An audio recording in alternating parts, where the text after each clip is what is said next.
Queria convidar você a abrir a palavra de Deus em Juízes, capítulo 4. Juízes, capítulo 4.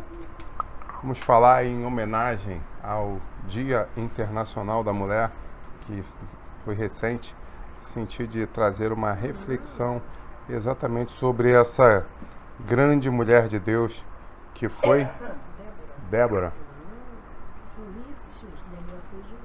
Juízes 4. Amém? Espero os irmãos acharem. Glória a Deus. O título da mensagem dessa noite é: Quem é o seu copiloto? Juízes 4 diz o seguinte: Os filhos de Israel tornaram a fazer o que era mal aos olhos do Senhor, depois da morte de Eude. E o Senhor os entregou na mão de Jabe, o rei de Canaã, que governava Hazor.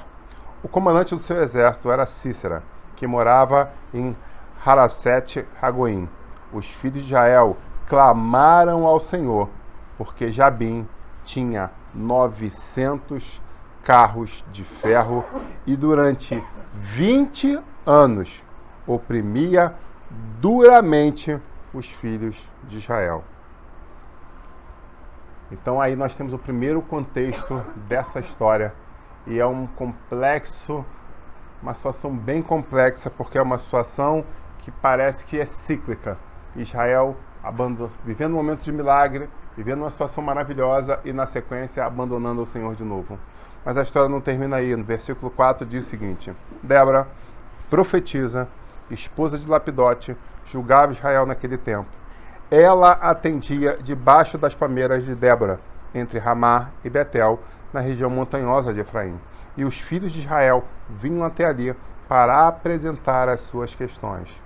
Débora mandou chamar Baraque, filho de Abinoão, de Quedes de Naphtali, e lhe disse: O Senhor, Deus de Israel, deu a seguinte ordem: Vá e reúna seus homens no Monte Tabor, escolhendo 10.000 homens dos filhos de Naphtali e dos filhos de Zebulon.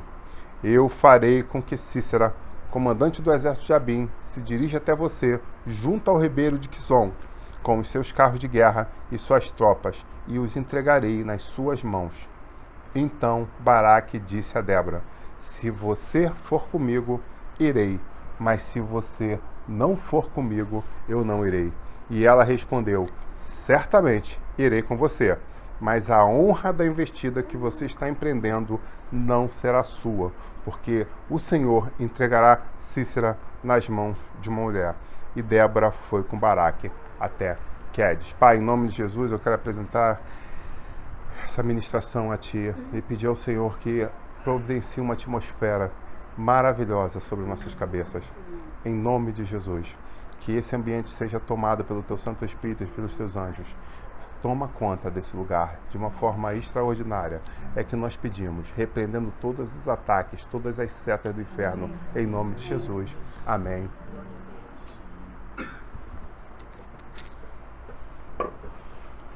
Essa mensagem me fez refletir muito nesses últimos dias, porque nós estamos passando aqui por uma situação bem interessante. Uma mulher de Deus é movida pelo Espírito de Deus e traz um recado extraordinário a um comandante de um exército. Esse é o quadro que nós temos diante dos nossos olhos. E esse comandante desse exército precisava pilotar os seus homens até um lugar específico. Mas o que ele fala? Eu não vou, se você não for minha copiloto. Esse seria o resumo de tudo que a gente está vendo aqui. E aí, quando eu pensando nisso, eu lembrei dos meus mais de 30 anos dentro de um avião, andando dentro de um avião, de um lado por outro para esse vazio, e comecei a refletir sobre o que eu achava mais interessante. Se você abre lá meu Facebook, você vai ver que tem uma foto lá em cima, que eu bati há alguns anos e deixei e não senti de trocar. Aquela foto fala muito sobre o andar sobre as águas, sobre você passar sobre a tempestade, porque aquele dia que foi batido aquilo embaixo, você via as muitas nuvens e em cima o sol raiando. Então, se você abrir meu Facebook lá, né, Adriano Vieira, você vai ver exatamente isso que eu estou falando. Mas você pensa, pastor, você já viveu muita coisa, muitas horas de... Sim, já vivi muitas histórias. São muitas histórias essa aqui, um rodízio de pizza, nem um churrasco daria para contar. Temos que marcar um de cada no mínimo para a gente chegar à metade das histórias. Aleluia. E bota isso, porque tem muita história, porque são muitas, e muitas, são centenas, quase milhares de horas dentro de um avião deslocando de um lado para o outro. Mas você pergunta, pastor, o que você passou dentro de um avião que foi mais impactante para você? Eu posso te dizer, sem sombra de dúvidas, que é quando a porta de um avião comercial fechou. E ele começou a ser movido pelo carrinho, dando ré naquele avião. Eu escutei uma voz bem postada falando: senhores passageiros. E ela começou a entregar os avisos padrões.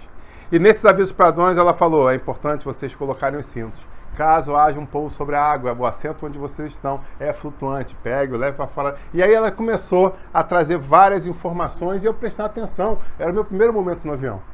Mas uma coisa impactou e marcou a história da minha vida, que foi exatamente quando ela falou: caso ocorra uma descompressão na cabine, máscaras de oxigênio cairão à sua frente. E antes de você ajudar qualquer pessoa que está do seu lado, seja velho, criança, incapaz, pegue essa máscara, coloque sobre o seu rosto e respire normalmente. Após isso, você pode ajudar todos que estão dentro do avião. Mas é necessário que, primeiramente, você coloque a sua máscara. Porque se você não colocar a sua máscara, não tiver oxigenado seu cérebro, pode ter uma certeza de uma coisa: você estará correndo um grande risco de vida. E muitas pessoas não entendem isso. Muitas pessoas querem ajudar, dizem: não, eu quero ser um bom homem, eu quero fazer acontecer. Mas você pode ter certeza, você está correndo um grande risco e não está vendo. Então, antes de você ajudar alguém, você precisa se ajudar.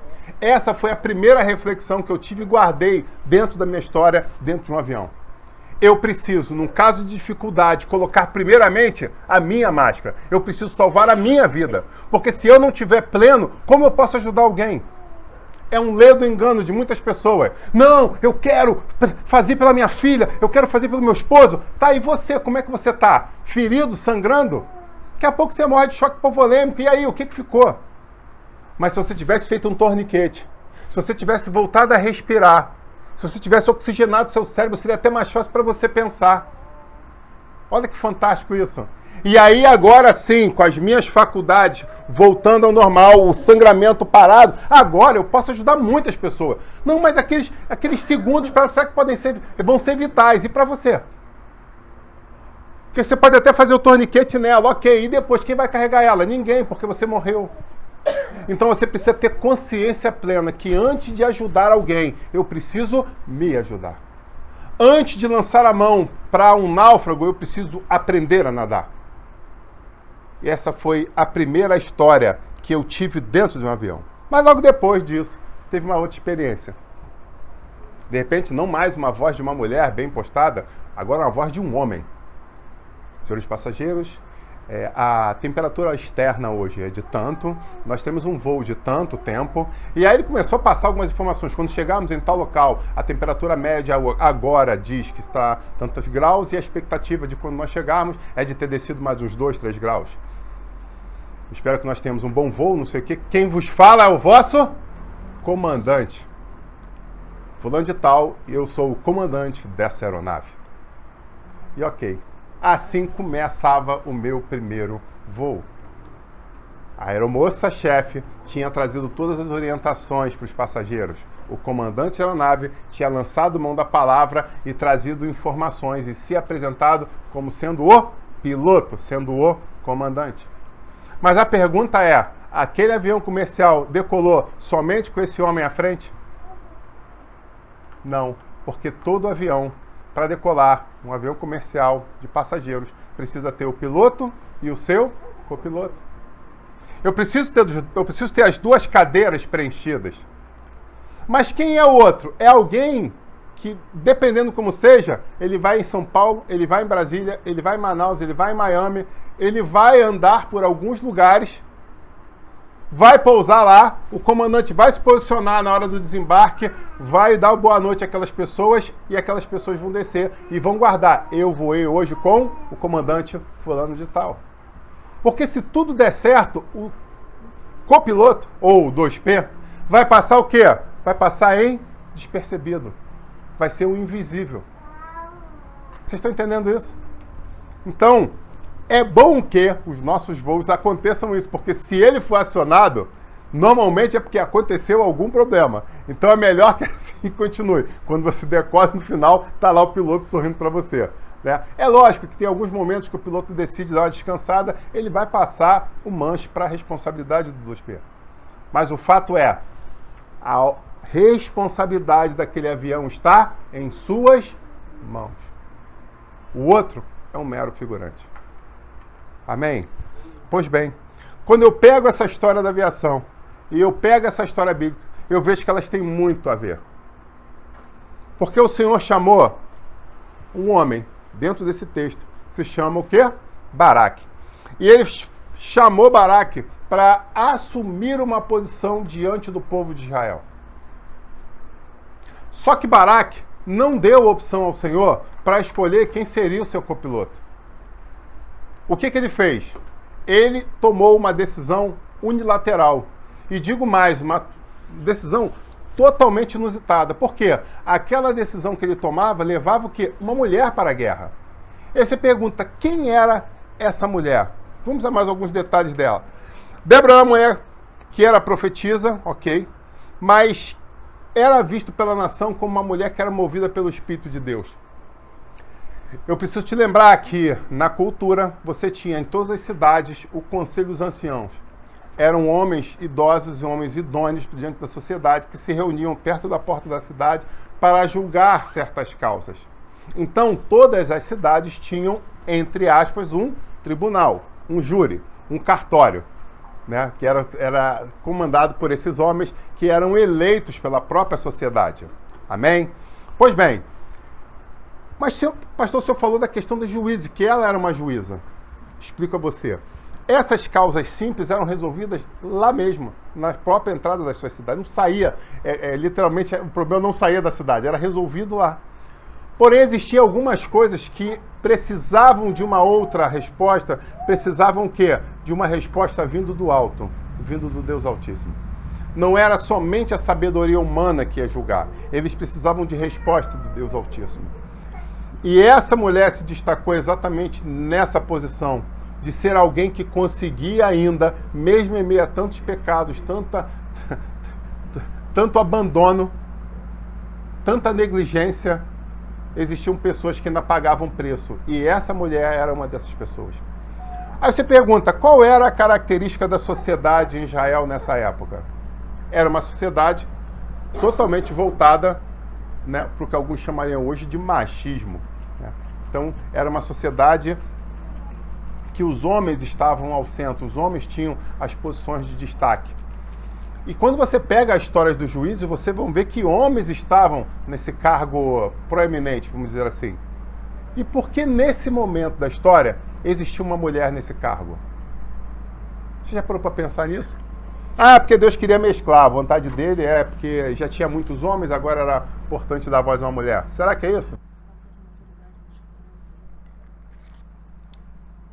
O texto fala que a nação estava o quê? Opressa pelo inimigo há 20 anos. Então, o que tinha acontecido com os homens dessa nação? Eles literalmente haviam acovardado. Eles tinham se apequenado. E agora você tem uma nação que estava aflita, precisando de socorro, precisando de ajuda.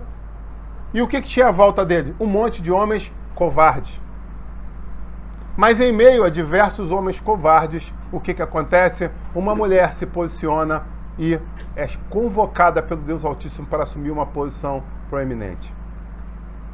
Sabe, quando eu paro e analiso essa história, é difícil não olhar para os dias de hoje e fazer um paralelismo. Há poucos dias nós comemoramos o Dia Internacional da Mulher. E quando você para e pensa hoje nas mulheres, você vê que cada vez mais as mulheres têm se destacado na sociedade. E aí existe uma pergunta que precisa ser feita. Por que as mulheres têm tomado tal posição? Primeiro, eu posso dizer com toda a convicção, pela capacidade delas. Eu costumo brincar com a minha casa, cheia de mulheres, até o cachorro é fêmea, né? Que se as mulheres soubessem o poder que elas têm, elas tinham dominado o mundo, né? Algumas coisas não permitem que elas se juntem para fazer isso. Mas isso é uma outra história. Características, né, femininas. Pois bem, as mulheres têm grande capacidade, isso é fato. Mas será que as mulheres realmente querem assumir as posições que elas estão assumindo, ou isso está acontecendo por vacância? Semelhante ao que aconteceu em Israel na época dos juízes, exatamente na época de Débora. Não existia alguém para se posicionar, então não tendo quem se posicionasse, aquela mulher chegou e falou assim, não tem como, eu quero me posicionar. Se nenhum homem se levanta, eu me levanto.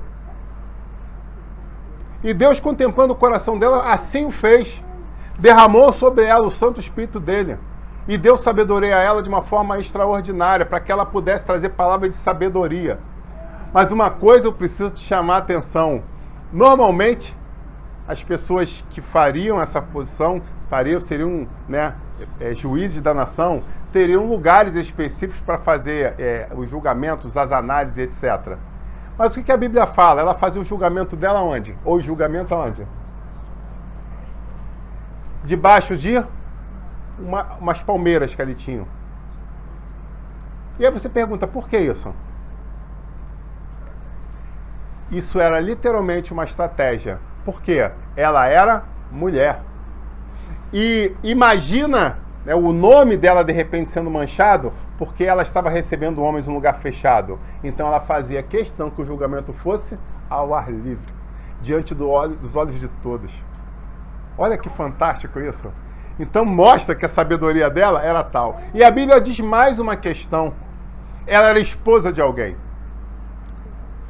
Traduzindo, ela tinha alguém para dar um subsídio a ela, para dar um norte a ela, dar uma orientação a ela, para dar o que quando voltava para casa depois de tudo aquilo, tinha alguém para receber ela, para carinhar ela.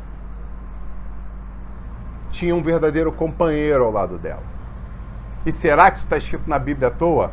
É bem interessante que alguns teólogos atuais tentam dizer que não, na verdade Lapidote era um local, não era um marido. A coisa chegou a tal ponto, dentro dos dias atuais, eu não vou nem colocar dentro da igreja, que as pessoas veem a vacância que alguns homens estão deixando, tentando mover até mesmo interpretação bíblica, para dizer, não tinha esse homem. Isso era só um lugar de onde representava ela. Olha que profundo, que fantástico. Porque hoje está sendo assim. Então, na verdade, eles olham os dias de hoje e tentam reinterpretar a Bíblia. Onde, se você se aprofundar, você vai ver que, por mais que haja essa tese, não há fundamentação para tal. Pois bem, Deus Altíssimo queria alguém que se disponibilizasse para fazer, indiferente do gênero. É lógico que ele sonhava que homens se levantassem do posicionamento que ele tinha. E era um posicionamento paternalista. Mas, na ausência desse, a obra não sofreria. Se uma mulher falou, eis-me aqui, envia-me a mim, ele lançou mão dessa mulher, a capacitou e a usou. Amém? Amém. Bom, tem mais uma coisa que eu queria dizer para vocês. Quando Baraque se coloca diante dela e escuta a palavra profética, e ela era reconhecidamente como uma mulher de Deus, isso era fato. As pessoas olhavam, entendiam, escutavam e viam as coisas acontecerem. Agora ela estava trazendo uma outra resposta. Não mais de causas individuais, não mais de celeumas individuais, mas agora ela estava movendo, estava mexendo num passado de 20 anos. É sobre isso que a gente está falando. Eu não encontrei a idade de Baraque, mas eu me pergunto que talvez ele fosse um comandante dos seus 30 anos, que de repente, desde os 10 anos de idade, isso aí é um pensamento meu, durante 20 anos ele viu a opressão do inimigo, então ele não soube, literalmente dentro da sua idade de maturidade plena, ele não soube o que era curtir uma liberdade. Ele sempre viu a força do inimigo oprimindo ele, roubando ele, lapidando tudo que eles tinham, dilapidando tudo que eles tinham. E agora Deus chama ele e fala, você, guerreiro, você vai juntar não todo o exército de Israel, você vai juntar 10 mil homens. Você não vai juntar toda a nação, você vai em 2 tribos. E com esses 10 mil homens é que eu vou fazer o milagre acontecer. Sabe, muitas vezes nós ouvimos palavras proféticas, algumas delas extraordinárias, algumas delas que a gente já esperava há anos. E era exatamente isso que a nação queria sair daquele jugo de opressão. E agora a palavra estava sendo lançada, Deus mandou dizer que vai fazer. Mas o que ele coloca? Ele coloca barreira, ele coloca entraves. E eu quero perguntar para cada um de vocês, sinceramente, que estão nos assistindo aqui e pela internet. Será que você não está vivendo exatamente isso na sua vida? Será que você não ouviu uma palavra profética? Será que você não foi chamado a refletir sobre algo? Onde foi dado a chave e o mapa para você do que você precisava fazer e você não está fazendo? E você continua vivendo talvez 3, 5, 8, 15, 20, 30 anos de opressão. Semelhante ao que o povo de Israel estava vivendo nesse momento. Mas uma mulher de Deus, uma profetisa, usada pelo Espírito Santo, trouxe uma palavra para aquela nação, para aqueles homens e mulheres.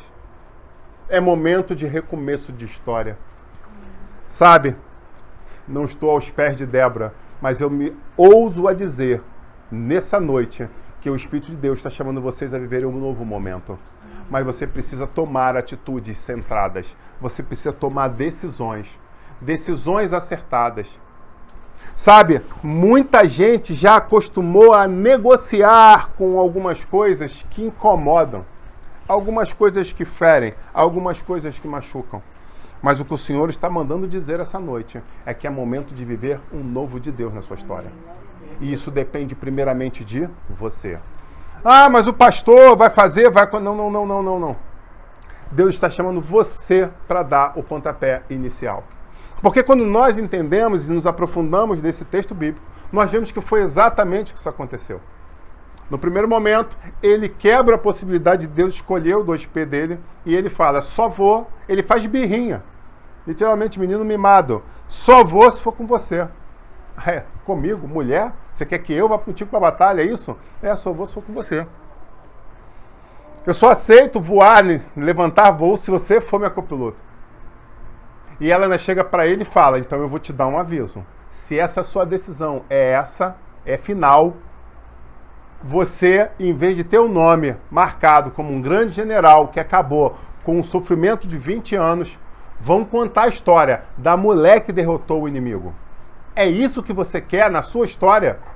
E ele falou, sim, é isso. Mais uma vez mostrando que era um acovardamento que estava diante de nós. Homens covardes. E eu pergunto a cada um desses varões que aqui estão, será que você está andando em situações semelhantes a essa? Não, eu só vou se minha esposa for, eu só vou se minha mãe for, eu só vou se minha mulher for, eu não, só vou se meus filhos forem. Qual é o teu posicionamento diante das dificuldades que se apresentam diante de você? Certa feita, eu atendi uma pessoa que Deus tinha dado orientação para o marido. Você precisa fazer isso, isso, isso pela libertação da tua casa. E o marido, nada. Aí eu fui, chamei a esposa e falei assim, você está sofrendo, tá doendo? Tá. Então tá bom. A unção que foi derramada sobre a vida do teu marido, eu derramo sobre a tua vida. E fala, agora vai lá e se move. Ela, não, mas calma aí, ele é o sacerdote. Ele que tem que fazer alguma coisa. Eu falei, minha filha, tá doendo no teu couro. Tá doendo na tua alma. Tá, você chora com isso? Choro. Tá desesperador? Sim. Então acorda. Para de tentar botar responsabilidade nos outros. Porque naquele grande dia o galardão de cada um vai ser recebido, é fato. Ele foi chamado para tal, mas se ele não teve coragem de se posicionar, Deus está dando uma segunda chance à família. Porque a grande realidade é que se faltar o piloto num desses grandes Boeings, o copiloto está plenamente preparado para assumir todo o comando da aeronave. É sobre isso, e é por isso o título dessa mensagem, quando fala quem você tem colocado como seu copiloto. Porque você precisa ter a confiança de que se eu tiver que levantar, ou se acontecer algo comigo, ou se eu tiver um mal súbito, se eu passar mal, seja lá o que for, toda a aeronave vai estar em segurança. Porque a primeira coisa que vai ser feita vai ser o copiloto vai assumir. E ele vai saber exatamente o que fazer. E aí, num segundo momento, vão me ajudar. Porque eu não vou ficar só. Nem que seja ele botar no piloto automático, estabilizar, colocar, e aí ele mesmo vai correr e vai me ajudar. Mas é necessário que você entenda que a pessoa que está do seu lado está plenamente capaz para fazer. E o que eu vejo em alguns momentos são exatamente casamentos que não estão entendendo bem isso. Onde um está tentando se encostar no outro. O problema é que a chance dos dois caírem é muito grande. Isso é um grande sinal de imaturidade, que infelizmente está cada vez mais crescente nos nossos dias. Mas eu glorifico a Deus, porque nesse ministério pessoas têm amadurecido, têm fortalecido suas bases e fortalecido seus casamentos. Amém? São pessoas que estão amadurecendo. E melhor que isso, são pessoas que já começam a dar testemunho público, fazendo com que outras famílias olhem para cá e falem, o que está acontecendo lá? Porque não só essa pessoa mudou, como ela está com uma palavra de sabedoria e uma palavra de vida vindo em minha direção. Então, se ele está tendo essa palavra de vida, eu quero fazer parte desse contexto. Então, eu glorifico ao Senhor por causa disso. Se eu te disser que nessa caminhada até agora foi fácil, seria mentira minha. Mas eu agradeço a Deus. Porque nada melhor do que quando você se esforça, quando você cava um poço, no final você encontra água límpida. É maravilhoso. E o mais interessante, quando você pega a Bíblia Sagrada, você entende que quando você abriu aquele poço e saiu água limpa, aquela água começa a alimentar aqueles que estão à sua volta. E os grandes homens de Deus faziam o quê? Saíam em peregrinação para abrir um outro poço. Porque mais à frente tinha mais gente sedenta, que talvez estivesse muito longe daquele poço. Mas ele analisava, poxa, se aquele veio está correndo para cá, eu vou tentar abrir lá na frente. Porque tem mais gente que precisa beber dessa água límpida. E agora, quando você consegue alcançar uma outra família, deixar uma outra família estruturada, você vê que aquela família começa a dar água limpa para aqueles que estão à sua volta. E aí, o que o pastor faz? Ele sai na caminhada novamente para abrir novos poços. Quando ele consegue fazer isso, isso é fantástico, é revigorante. Sabe por quê? Porque ele também bebe dessa água. Ele também pode, quando ele está cansado, quando ele está mal, chegar perto, olhar para aquelas pessoas e conversar com aquelas pessoas. E vocês talvez não saibam, mas aquilo nos traz um renovo espiritual fantástico. Quando eu sento e converso com um, converso com o outro, e aí você vê, caramba, como está maduro, como está crescendo. Meu Deus, como eles estão ajustados. Você volta para casa cheio de energia para cavar mais poços. Aleluia, glória a Deus. Então o fato é, aquele homem estava à frente daquela aeronave. Aquele homem tinha o manche nas suas mãos, mas ele não teve coragem. Ele não teve coragem de ver o ouvido do Senhor quem ele queria escalar. Ele tomou uma decisão. E a Bíblia Sagrada fala que, conforme a palavra profética daquela mulher de Deus, duas coisas aconteceram. Primeira coisa, eles viveram um novo milagre como nação. E eu pergunto para você, por que eles viveram esse milagre?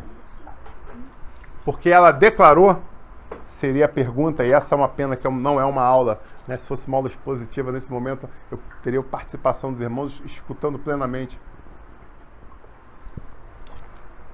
Mas eu chamo você a refletir exatamente sobre isso. Ela trouxe a palavra e foi por isso que eles viveram uma coisa extraordinária, porque ela declarou a palavra. Foi por isso? Porque quando você pega o texto e continua lendo os versículos na sequência, você vê que eles experimentaram algo maravilhoso, algo sobrenatural. Algo aconteceu, e eu quero que você leia o texto quando você chegar em casa hoje, leia o capítulo todo. Você vai ver que algo muito maravilhoso aconteceu.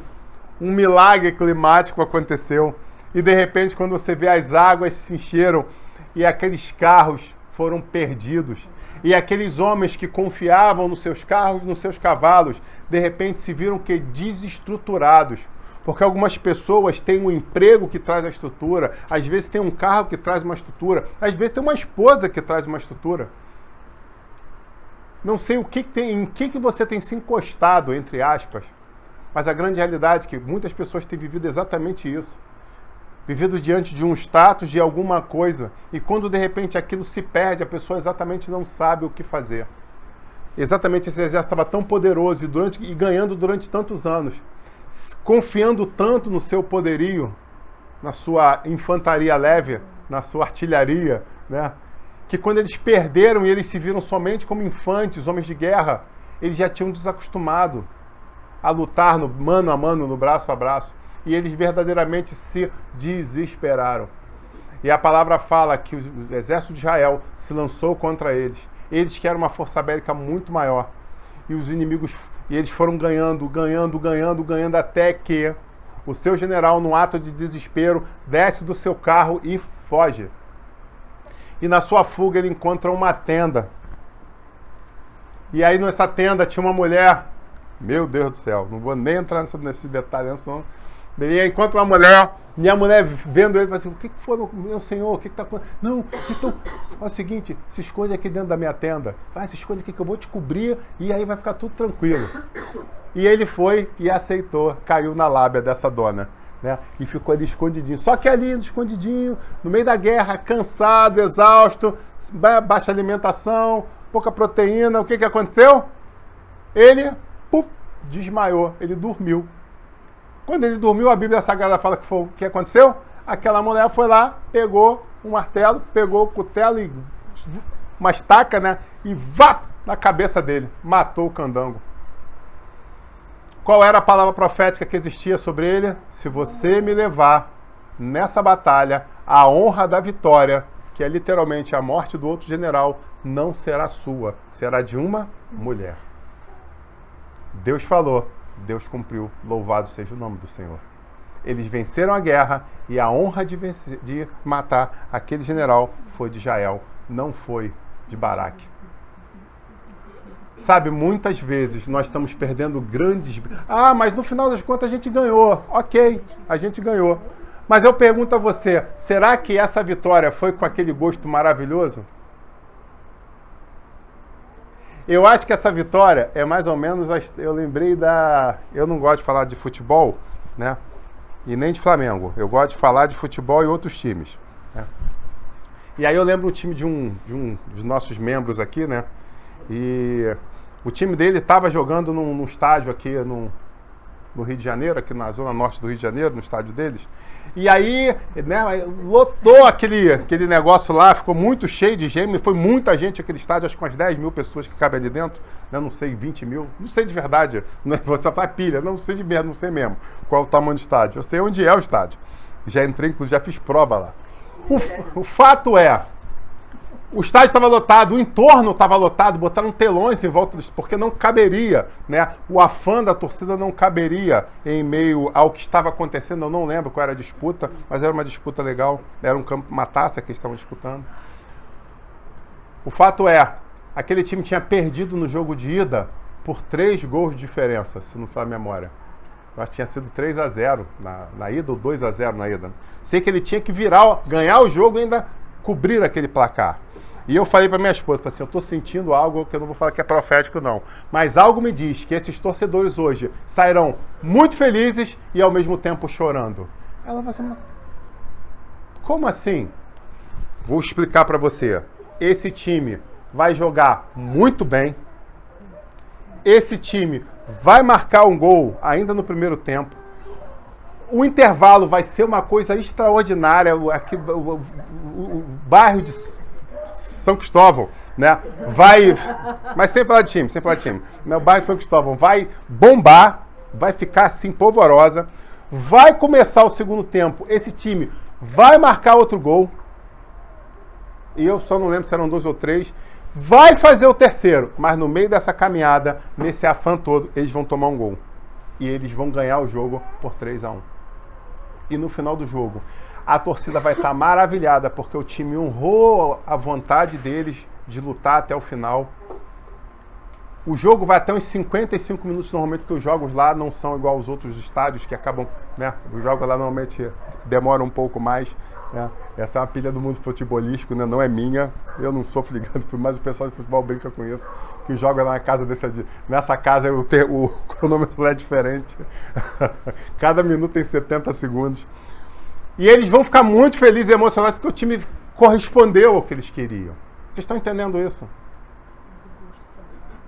Mas no final das contas, eles não vão levar a taça. Então eles vão poder contar a história do dia que eles lutaram até o final e ganharam de 3-1. Mas esse um foi o que tirou a taça deles. Sabe, eu fico imaginando a história desse homem. 20 anos de opressão, uma palavra profética foi lançada. 20 anos de dor e uma palavra profética foi lançada. Eu preciso dizer uma coisa. Esse homem foi obediente. Porque ele reuniu os 10 mil homens que o Senhor havia mandado. E Deus falou que esse encontro ocorreria num lugar específico. Num momento específico. E o que aconteceu? Ele pegou esses 10 mil homens e moveu literalmente para aquele vale. Então ele andou em obediência junto com seus homens. E porque ele andou em obediência, eles puderam ver com seus olhos o milagre do Senhor. Sabe, deixa eu dizer uma coisa para você. Muitas vezes o Senhor está te chamando para você andar em obediência para chegar no lugar X. E você quer que a coisa aconteça, mas você não fez a tua parte. Você clama, a resposta vem, o mapa vem, o cronograma vem na tua mão e quem não cumpre? Você. Mas não cumpre por quê? Não, na verdade, eu estou esperando para ver. Ele falou que vai chover. Eu tô aqui pensando se eu pego o guarda-chuva ou não e eu estou olhando. Se aparecer a nuvem, aí eu vou para lá. Mas se não aparecer a nuvem, eu não vou no Carmelo não, eu vou ficar por aqui. Está na hora da gente ter maturidade espiritual, de entender o que é uma palavra vindo do Senhor e se mover plenamente em direção a ela. Porque é momento de viver um novo de Deus. Amém, igreja?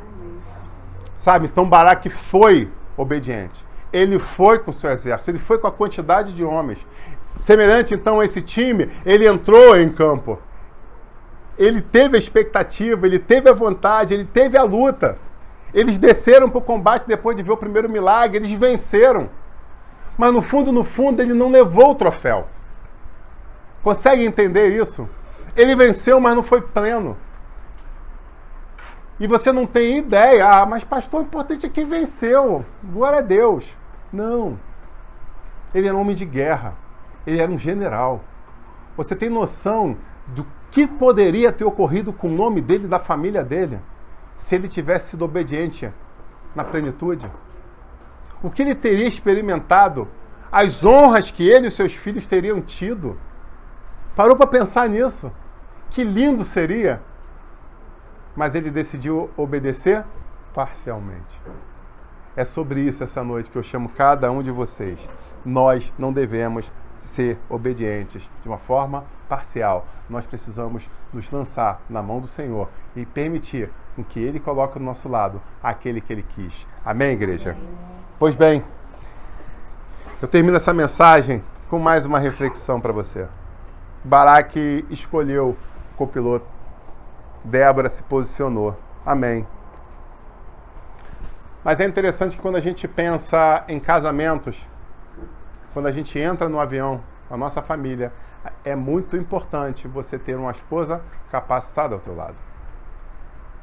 É muito interessante, é muito importante que quando você pega no manche, você olha para o lado, você sabe que você não está sozinho. Então, se você já é casado, ou se não é, mais ainda essa mensagem, mais reflexiva ainda, está na hora de você decidir duas coisas. Se você ainda é solteiro, escolher bem quem você quer que sente do teu lado. Pô, mas ele é bonito, ele é sorridente, ele conversa bem, ele dança até o chão. Legal. Será que na hora que você precisar que alguém segure o manche, será que ele vai segurar? Essa é a grande reflexão. Agora eu vou para o capítulo 2, que são aqueles que já são casados. Pastor, eu já sou casado, já entreguei a boina, já coloquei o brevê, já está com o uniforme já do meu lado, agora não tem mais o que fazer. Tem sim, você tem uma coisa que você pode fazer. Você pode habilitar essa pessoa que está do seu lado. Você pode preparar ela, para ela saber comandar essa aeronave na sua ausência. Sabe, tem um amigo meu que falou isso para a esposa. Ele falou, eu passei por problemas de saúde recentemente, e eu quero que você aprenda a gerenciar tudo que eu faço. E a esposa falou, mas por quê? Não é meu dom, não é a minha vontade plena. Ele falou, porque se eu partir, se eu faltar, se eu não estiver aqui, eu preciso que algum de nós tenha todas as senhas e toda a capacitação para fazer com que as nossas expectativas vão de vento em popa. Eu achei fantástico aquilo. Fantástico. Então ele começou a treinar a companheira e a esposa. Para o quê? Para saber fazer tudo aquilo que ele também fazia. Ele não queria que ela assumisse o lugar dele, Mas era literalmente, quando ele estivesse sentado no P, ele poder olhar para o lado e falar assim, cara, eu preciso largar o manche. Eu preciso lá atrás, eu preciso ver alguma coisa, eu preciso olhar o motor, eu preciso ver se o flap está vazando ou não, eu preciso conversar com a tripulação. E eu preciso ter certeza que quando eu sair da cabine, o avião não vai cair. E muitas pessoas estão vivendo, não, tá tudo comigo, eu tô aqui. E algumas famílias, algumas mulheres em especial, pura e simplesmente descansam nisso. Não, ele faz, tá com ele dirige, ele tem a conta, ele sabe. Tá tudo com ele. Eu quero ser só uma dondoca. Eu quero viver só às custas, à sombra daquilo que ele está lutando e conquistando. Onde, na verdade, eu pego esse texto e chamo vocês à reflexão da necessidade de você saber exatamente onde é a praça de guerra. Você pode não ser o espadachim mais habilidoso, mas você precisa saber colocar sua armadura. Porque onde você vai pisar é um lugar de combate. Você precisa entender o que é um campo minado, porque onde você pisar, você de repente pode se explodir. Então o melhor momento para se treinar é no momento de paz. Porque quanto mais se soa na paz, menos se sangra na guerra. É uma frase que eu vi uma vez estampado num batalhão de infantaria de um quartel no Brasil. Quanto mais eu treino na paz, né, suei na paz, eu não sangro na guerra. E é isso que eu quero convidar cada um de vocês. Nesses pequenos debates, nesses pequenos embates, nessas pequenas coisas que se apresentam no cotidiano, que vocês aprendam a se ajustar. Que vocês aprendam a estar unindo forças. Se você é namorado, faça esse treinamento. Se não estiver funcionando, meu amigo, é melhor doer agora do que doer depois. É melhor doer agora a separação do que doer depois com 2 filhos no braço. Meu Deus. Então, escute bem o que o seu pastor está falando, porque eu estou falando com carinho e com responsabilidade. Tenho 2 filhas, eu sei o que eu estou falando. Assim como eu falo para minhas filhas, eu falo para as mulheres dessa igreja e falo para os homens também. Porque depois que você... mas ela era tão bonita, pastor, mas ela juntava contigo, somava em alguma coisa. E aí, entendam bem, porque hoje em dia, quando fala somar, as pessoas pensam financeiramente. Eu lembro que há pouco tempo atrás eu aconselhei um casal de jovens namorados e eu perguntei para ele, você, qual é a sua expectativa de casamento? Ele, simples, quando ela se formar e ela puder começar a trabalhar e ela juntar renda comigo. Eu falei, uau, fantástico. E o amor, como tá? A vontade de casar é agora. Eu falei, você já parou para pensar que você pode superabundar, melhorar mais ainda no seu emprego e você já começar a ganhar essa renda suficiente para casar agora? Ele congelou. Mas e ela? Eu falei, e o que tem ela? Não, mas ela ainda vai estar estudando. Eu falei, você não falou que quer casar agora, que o amor é suficiente para casar agora? Sim. Você quer uma esposa ou você quer uma parceira comercial? E o silêncio foi pleno. E nunca mais nos falamos. Nunca mais marcou um gabinete comigo. Espero que estejam bem. Na verdade, ele não queria uma esposa. Ele queria uma parceira econômica que dormisse ainda com ele. Ele queria alguém para dividir despesas. Não estou dizendo com isso que não existia amor, entendam bem. O que não existia é maturidade, é outra coisa. Amor é uma coisa, maturidade é outra. O que eu estou convidando agora vocês é agirem com maturidade, porque eu sei que o amor existe. Amém, igreja? Amém. Mas eu mudo esse escantilhão agora e viro para os homens. Esse alvo agora vai para os homens. Se nós temos essa história na Bíblia, é claro, porque existia vacância. Porque todos os outros juízes foram homens. Durante toda a história, nós temos que durante décadas foram homens que estiveram governando, tomando esse papel em Israel. Então você, como homem, você precisa entender que ser homem é ser companheiro. Ser homem é ser amigo. Ser homem é ser digno. É ser motivo de orgulho. Isso é ser homem. É quando a família olha para você e sente... eu estou tranquilo. Por quê? Porque meu pai está perto. Porque meu marido está perto. Então você precisa passar isso. Você precisa ser o melhor piloto que nós temos. Mas deixa eu dizer para você. Nos dias atuais, em vez dos homens se posicionarem como verdadeiros pilotos, como verdadeiros Top Gun, eles estão virando, sabe o quê? Especialistas em paraquedismo. Porque diante da primeira dificuldade, eles correm para a porta do avião, pulam e gritam a porta. Eles são especialistas em fugir do problema. É isso que está acontecendo. Em vez dos homens virarem pilotos como um Top Gun, eles estão virando paraquedistas. Chega de ter homens paraquedistas à nossa volta.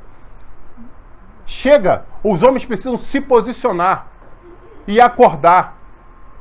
A sociedade está precisando disso. Os filhos estão precisando disso. Eu agradeço a Deus porque as mulheres não estão deixando com que o barco afunde. Porque elas estão tendo capacidade de pegar o manche e manter a aeronave das famílias de pé. Mas os homens precisam acordar. Porque sabe o que acontece? Aquele que foi paraquedista no primeiro avião vai ser paraquedista no segundo avião. As estatísticas falam isso. A maior parte daqueles pilotos que botam paraquedas nas costas e pulam no primeiro avião, quando eles entram no segundo avião, a estatística de reincidência é altíssima. Isso eu estou falando de dados, não estou falando de achismo. Amém, igreja? Então está na hora da gente parar de pular de nossas dificuldades e enfrentar. Às vezes está difícil puxar, e eu lembro os aviões antigos, né, que literalmente você tinha que pilotar o manche, você tinha que segurar nas suas mãos. E às vezes, quando tinha uma dificuldade que precisava compensar, o outro falava, segura aí, puxa comigo. É sobre isso, sustenta comigo. E aí me vem aqueles aviões antigos, manuais, né, onde você tinha os dois manches de um P e 2P, não os aviões eletrônicos como hoje em dia. Então você tinha que pilotar literalmente no braço.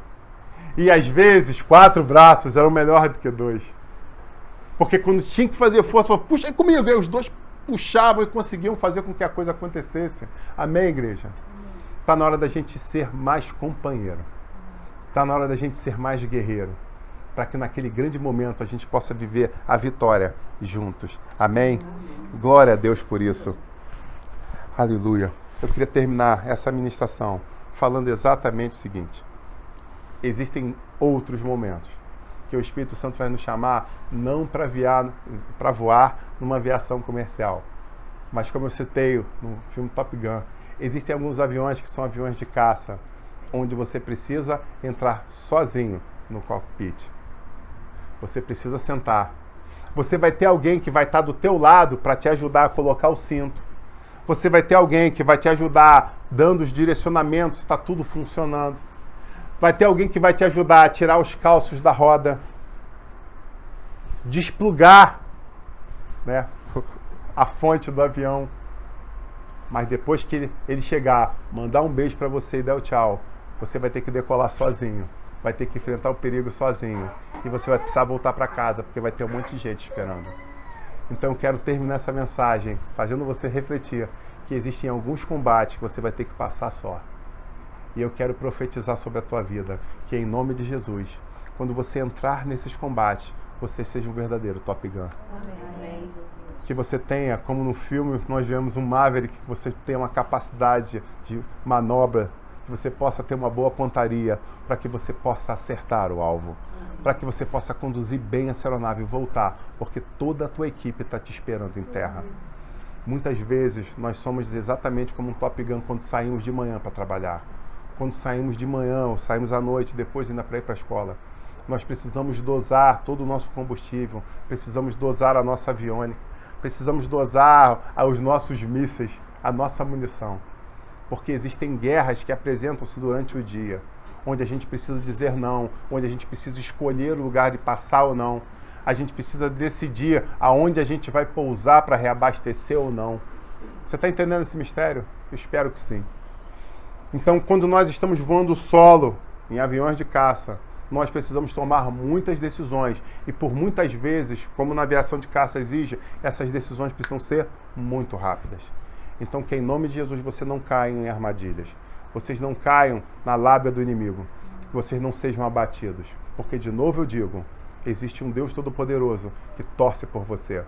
Existe uma equipe de apoio que aguarda com que você volte no final do dia para o seu hangar e ali eles possam te receber da melhor forma possível. Amém? Queria te convidar a se colocar de pé em nome de Jesus. Eu quero orar por você.